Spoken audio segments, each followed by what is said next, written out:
Assalamualaikum warahmatullahi wabarakatuh. Kembali lagi dengan kami, Tim Bahasa Indonesia SMK Cendekia Bangsa Kepanjen. Nah, untuk pembelajaran yang selanjutnya pada kelas 11, maka kami akan memaparkan materi mengenai teks eksplanasi. Sebelumnya, kami kenalkan kembali Tim Bahasa Indonesia dari SMK Cendekia Bangsa Kepanjen, terdiri dari 3 orang.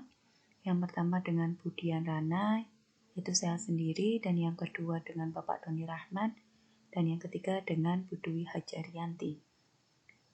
Ketiga beliau ini mengajar di jenjang kelas 10, 11, dan 12. Nanti pasti di setiap jurusan kalian akan menemui dengan salah satu dari ketiga beliau ini. Ini saya akan menjelaskan mengenai pengertian dari teks eksplanasi. Yang pertama, eksplanasi menurut Anton M. Mulyono adalah wacana yang berarti rentetan kalimat yang saling berkaitan dengan menghubungkan proposisi yang satu dengan yang lainnya dalam kesatuan makna. Nah, yang kedua, menurut Restuti, teks eksplanasi adalah sebuah teks yang menerangkan atau menjelaskan mengenai proses atau fenomena alam maupun sosial. Di sini maksudnya mengenai sebuah proses. Saya ambilkan contoh tentang teks eksplanasi meletusnya gunung berapi. Nah, di situ akan dijelaskan tentang proses meletusnya gunung Merapi. Bisa juga tentang fenomena alam atau fenomena alam. Tentang banjir, bisa gempa bumi, maupun fenomena sosial. Fenomena sosial ini berarti yang terjadi di lingkungan sekitar. Contohnya kemiskinan, kemacetan, dan lain-lain. Jadi dari kedua pengertian tersebut, maka dapat disimpulkan bahwa eksplanasi adalah teks yang berisi paparan sebab akibat. Pasti di sebuah teks eksplanasi itu harus memuat tentang sebab dan akibatnya. Poin yang paling penting adalah mengapa dan bagaimana di satu teks itu bisa terjadi, ya.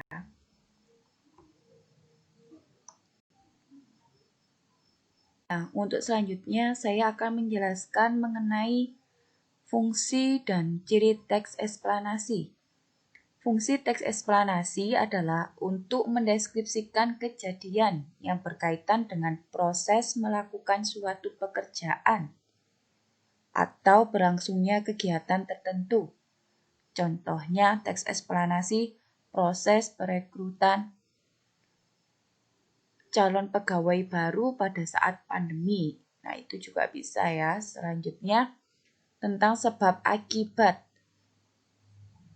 Kita mengambil contoh misalkan teks eksplanasi banjir. Nah, di situ banjir disebabkan karena tersumbatnya saluran air.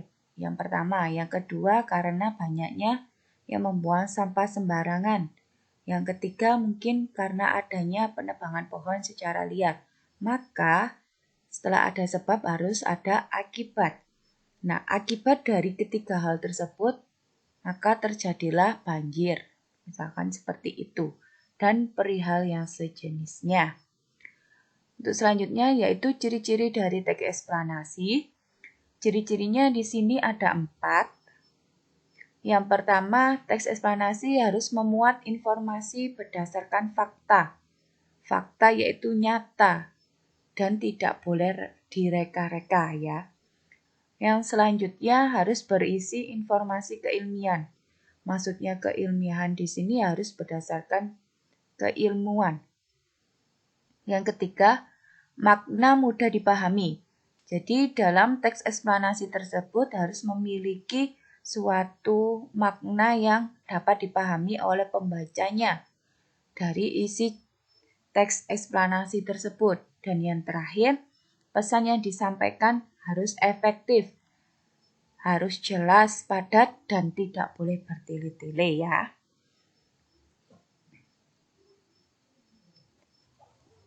Selanjutnya di sini saya akan menjelaskan mengenai struktur dari teks eksplanasi. Perlu diketahui bahwa masing-masing suatu teks dalam bahasa Indonesia memiliki struktur tersendiri yang membedakan antara teks yang satu dengan teks yang lainnya. Nah, di struktur teks eksplanasi sendiri itu memiliki 3 struktur ataupun 3 bagian. Yang pertama, penjelasan umum atau pernyataan umum. Nah, pada bagian awal ini berisi mengenai keterangan singkat tentang apa yang akan dijelaskan. Seperti pada teks tersebut membahas tentang proses keberadaan, proses terjadinya, maupun proses terbentuknya sesuatu yang akan dipaparkan. Nah, pada penjelasan umum atau pernyataan umum ini, isinya harus ringkas, menarik, dan jelas agar teks dapat dibaca dengan teliti. Selanjutnya pada bagian struktur teks eksplanasi yang kedua, yaitu ada penjelasan proses atau pernyataan suatu proses, di mana isinya adalah rangkaian penjelasan berupa sebab akibat. Biasanya disertai pernyataan bagaimana dan mengapa, baik secara tersirat maupun tersurat. Nah, poin penting yang perlu kalian ketahui adalah harus menyangkut jawaban dari pertanyaan bagaimana dan mengapa. Apa sih perbedaan dari bagaimana dan mengapa? Kalau pertanyaan bagaimana ini berarti itu menunjukkan suatu proses terjadinya. Tapi kalau mengapa itu menunjukkan suatu alasan dari proses terjadinya tersebut. Nah, di sini pernyataan bagaimana dan mengapa ini harus ditulis secara tersirat maupun tersurat. Nah, maksudnya tersirat di sini adalah tidak dipaparkan secara langsung. Kalau tersurat berarti sudah berada dalam tulisan teks eksplanasi tersebut.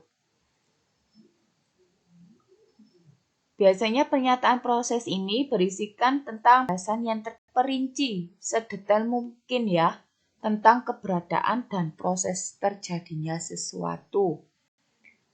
Selanjutnya di bagian struktur teks eksplanasi yang terakhir yaitu penutup. Penutup di sini berisi mengenai simpulan atau rangkuman dari penjelasan sebelumnya. Penjelasan atau pernyataan dari tentang topik atau proses yang dijelaskan. Nah, informasi yang digunakan itu harus bersifat ilmiah atau keilmuan.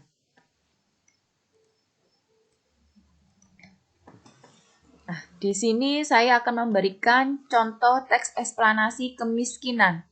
Kemiskinan di sini berarti menunjukkan fenomena sosial. Yang pertama, kemiskinan merupakan suatu kondisi di mana tingkat pendapatan dalam masyarakat rendah. Dengan pendapatan yang rendah dan minim, masyarakat menjadi tidak mampu untuk memenuhi kebutuhan pokok, misalnya pangan, yaitu makanan dan minuman, sandang, pakaian, papan itu tempat tinggal, dan pendidikan.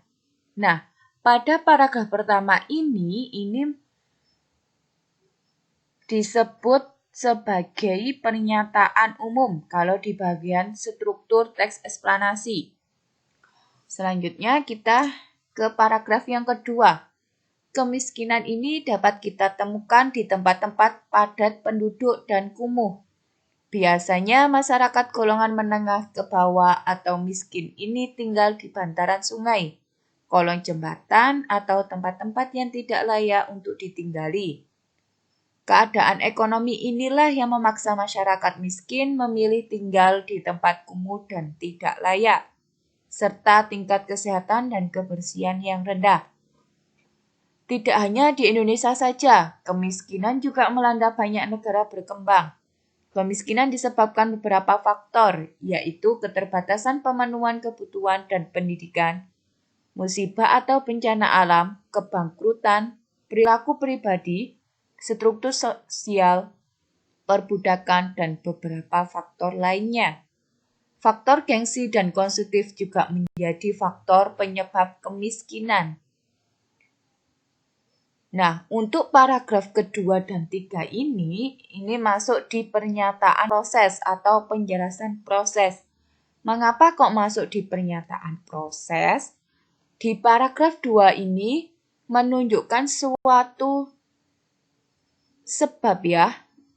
Ini memilih tinggal di tempat kumuh dan tidak layak serta tingkat kesehatan dan kebersihan yang rendah. Sebab dan akibat yang di paragraf 2 ini akibatnya, yang di paragraf 3 ini menunjukkan sebabnya, sebab kemiskinan. Kemiskinan disebabkan karena beberapa faktor, yaitu keterbatasan tadi ya, sampai perbudakan dan beberapa faktor lainnya, termasuk faktor gengsi dan konsumtif. Selanjutnya di paragraf terakhir, untuk mengatasi masalah kemiskinan perlu adanya kerjasama antara masyarakat dengan pemerintah. Dengan menumbuhkan kesadaran dalam diri masyarakat untuk selalu bersyukur dan tanpa adanya perasaan iri, diharapkan masalah kemiskinan dapat ditanggulangi. Pada paragraf terakhir ini menunjukkan bagian penutup, karena di sini sudah ada simpulan dari topik yang dibahas, yaitu kemiskinan.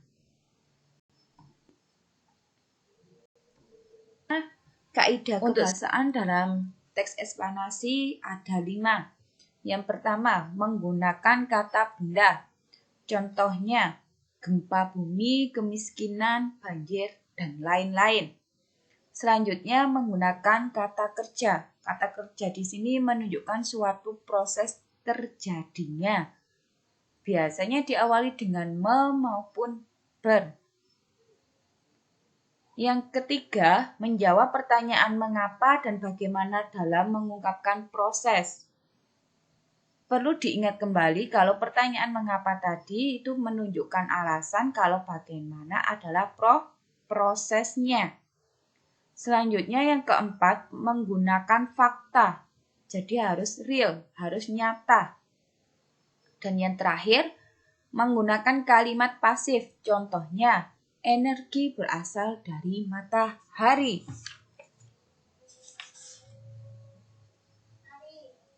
Selanjutnya, yang terakhir yaitu langkah-langkah membuat teks eksplanasi. Yang pertama, kalian harus menentukan kejadian atau pekerjaan yang hendak dijelaskan. Misalkan kalian mau membuat teks eksplanasi tentang pengangguran karena adanya pandemi virus corona. Yang kedua, cari informasi tentang proses terjadinya kejadian atau pekerjaan itu. Kita harus banyak-banyak mencari informasi tentang alasan mengapa orang bisa mengalami pengangguran di saat pandemi. Selanjutnya yang ketiga, tentukan sebab akibat dari kejadian atau pekerjaan itu. Dan yang terakhir, susun minimal menjadi 3 paragraf yang terdiri dari paragraf pertama yaitu penjelasan umum, paragraf kedua penjelasan proses, dan paragraf yang terakhir adalah penutup. Jadi kalau kalian membuat teks eksplanasi, minimal harus terdiri dari 3 paragraf. Setiap paragraf itu minimal terdiri dari 3 kalimat. Tadi penjelasan materi mengenai teks eksplanasi dari kami tim Bahasa Indonesia. Tetap semangat, salam sehat, salam pendidikan. Saya akhiri, wassalamualaikum warahmatullahi wabarakatuh.